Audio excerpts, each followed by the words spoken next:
Hello అందరికీ welcome back to రమ్యజ్యోతి vlogs. నేను మీ రమ్య. అందరు బాగున్నారా? అందరు బాగుండాలి, అందులో నేను ఉండాలని అయితే మనస్ఫూర్తిగా కోరుకుంటున్నానండి. అండ్ ఆల్రెడీ తమిళని అయితే చూశారు కదండి మీరు. జూలై 7th నాకు ఎందుకు అంత స్పెషల్ డే అంటే బికాస్ మా మమ్మీ వాళ్ళ పెళ్లి రోజు. సో మా పేరెంట్స్ మ్యారేజ్ డే అండి జూలై 7th.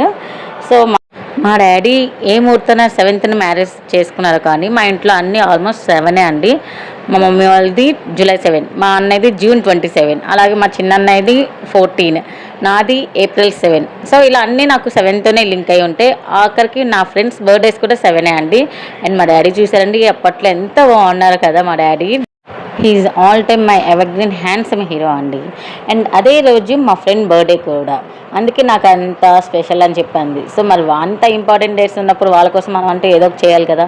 సో అందుకని ఎటువంటి మైదా అండ్ ఎగ్ యూజ్ చేయకుండా వాళ్ళ కోసం నేనైతే కేక్ అయితే చేశానండి. ముందు చూపించాను కదా. సో ఫస్ట్ బొంబాయి రవ్వ ఐడియా ఉంది కదా మనకి, ఉప్మా రవ్వని 1 కప్పు ఉప్మా రవ్వకి కొంచెం పాలు పోసుకొని రవ్వనైతే నానబెట్టుకోవాలి. అది నానేలోపు 1 కప్పు పంచదార అండ్ అలాగే 1 కప్పు పెరుగు అండ్ అలాగే నెయ్యి లేకపోతే ఆయిల్ అయినా యూజ్ చేసుకోవచ్చు. అవి మిక్స్ వేసుకున్న తర్వాత మనం ముందుగా నానబెట్టుకున్న బొంబాయి రవ్వ పాలు ఏదైతే ఉందో అది కూడా మిక్సీలో వేసి ఒకసారి గ్రైండ్ చేసుకోవాలి. నిజంగా అండి చాలా తక్కువ టైంలో చాలా టేస్టీగా చేసుకోవచ్చు అండి ఈ కేక్ మాత్రం. నాకైతే చాలా సింపుల్ ప్రాసెస్ అనిపించింది చేసేటప్పుడు మాత్రం. కేక్ కూడా చాలా త్వరగా కుక్ అయిపోయింది మనకి. నార్మల్ కేక్ అయితే కొంచెం 45 minutes అలా టైం పట్టింది, కానీ దీనికి చాలా త్వరగా కుక్ అయిపోయిందండి. కేక్ కూడా మాకు బాగా వచ్చింది. ఆ కేక్ కుక్ అవుతున్నప్పుడు స్మెల్ అయితే నిజంగా మనకి బేకరీ స్టైల్లో చేస్తే ఎలా వస్తుందో స్మెల్, సేమ్ అదే స్మెల్ వచ్చిందండి. అండ్ చాలా టేస్ట్గా ఉంది, బేకరీ స్టైల్లో వచ్చింది కేక్ కూడా మనకి. అండ్ నెక్స్ట్ మనం గ్రైండ్ చేసుకున్న దానిలో కొంచెం బేకింగ్ సోడా అండ్ అలాగే కొంచెం బేకింగ్ పౌడర్ అండ్ నెక్స్ట్ వచ్చేసరికి ఒక 2 spoons కస్టర్డ్ పౌడర్ ఉండేది కదండి, అది కూడా యాడ్ చేసుకొని మళ్ళీ ఇంకోసారి గ్రైండ్ చేసుకోవాలి. మొత్తం మనకి ఎటువంటి ఉండలు లేకుండా టోటల్ పేస్ట్ అయ్యేలాగా మనం మిక్సీ అయితే చేసుకోవాలండి.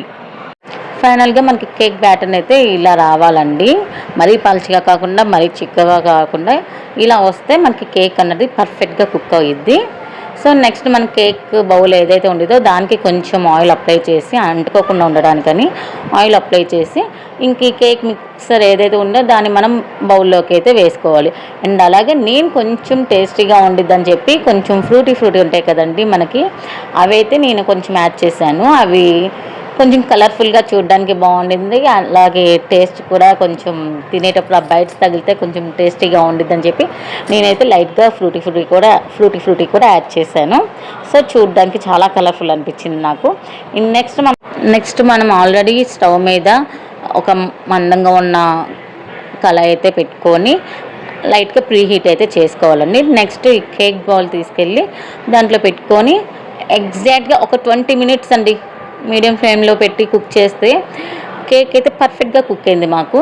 అండ్ మెయిన్ మనం చేస్తున్న మిస్టేక్ ఏంటంటే కేక్ అయిన వెంటనే తీసేస్తున్నాం కాబట్టి వేడి మీద ఉండేసరికి కేక్ అనేది మనకి సరిగ్గా రాదు. సో మేమైతే ఈసారి ఆ మిస్టేక్ అయితే చేయకుండా కేక్ కుక్ అయిన తర్వాత ఒక 10 minutes గ్యాప్ ఇచ్చి అది చల్లారిన తర్వాత తీసాము. నిజంగా అండి అసలు చూడండి ఎంత బాగుంది కదా, నిజంగా టేస్ట్ కూడా అలాగే బాగుంది, పర్ఫెక్ట్గా కుక్ అయింది. చూసారుగా ఎంత సింపుల్గా వచ్చేసిందో, చాలా స్పాంజీగా అండ్ చాలా టేస్టీగా ఉందండి. ఒకసారి మీరు కూడా ట్రై చేయండి, ఓకేనా? సో అదండి సంగతి. జూలై 7th అనేది మా పేరెంట్స్ మ్యారేజ్ డేట్ అండ్ అలాగే నా బెస్ట్ ఫ్రెండ్ బర్త్డే కాబట్టి 2 ఒకే రోజు రావడం అనేది నాకు చాలా స్పెషల్ అనిపించింది. అండ్ ఈ కేక్ అయితే నేను నా బెస్ట్ ఫ్రెండ్కి బర్త్డే గిఫ్ట్గా అయితే ప్రజెంట్ చేయడం జరిగింది.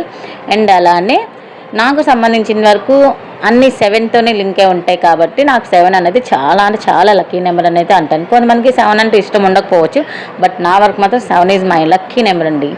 సో ఈ వీడియో కనుక మీకు నచ్చినట్టు లైక్ చేయండి, అలాగే ఛానల్ని సబ్స్క్రైబ్ చేసుకోండి ప్లీజ్, ఓకేనా?